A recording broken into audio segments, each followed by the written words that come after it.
You know as well as I do that the war machine isn't going to slow down anytime soon.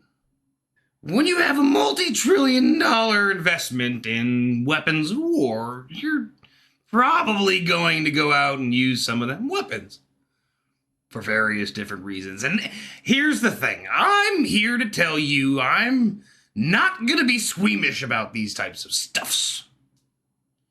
I am staunchly anti-violence. I don't think that people should raise their fists in anger toward their fellow human beings. I don't think that people should be bombed in their schools or their homes. I find the whole thing fairly distasteful. But I also understand that there's a lot of you out there that think that it is straight up inevitable. You know, it never changes. You know, it's not going to go away. It's, you know, the devil hasn't been beaten yet. You know, as president, I just want you to know, be clear that I will be taking us to war.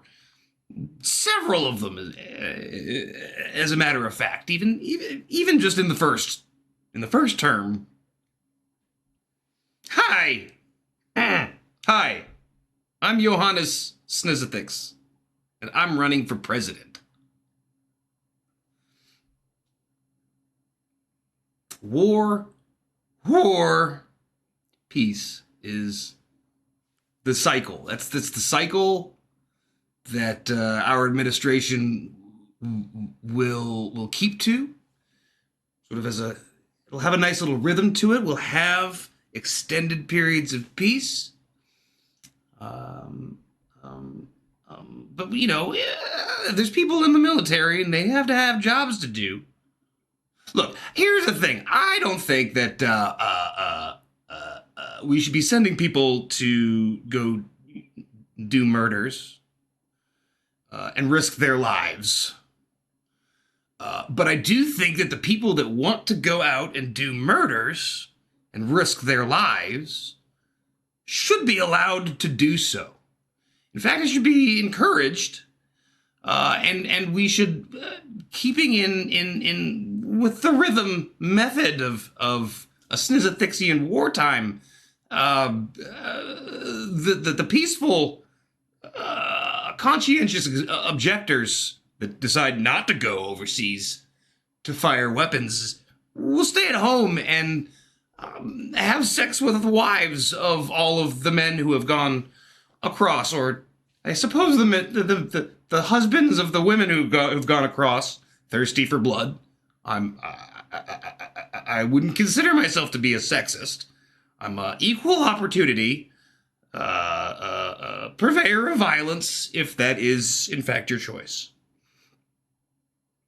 So yeah, the fuck their wives strategy is a bit of a. I told you that some of these things were going to be controversial, things that aren't everybody's not going to necessarily get behind it. But again, talk amongst yourselves. I mean, I think that they get to come back and their babies have grown up and they're sleeping through the night again and you know, then your GIs can come home and have fun with a little tyke, you know, like in the fun ages. And then it's, of course, back off to war. I have a couple of them planned. Not all of them are completely, fully realized or researched. Obviously, it all depends on how many wars have been waged and completed by the time I take office. I will tell you that there will be a war on Christmas. I am staunch about that. I plan on getting rid of the whole concept. We're just going to have a non-denominational Xmas holiday that we can all celebrate and be inclusive. And I'm not going to back down on the war on Christmas. And as for the rest of them, you're just going to have to stay tuned. It's a little bit of a surprise.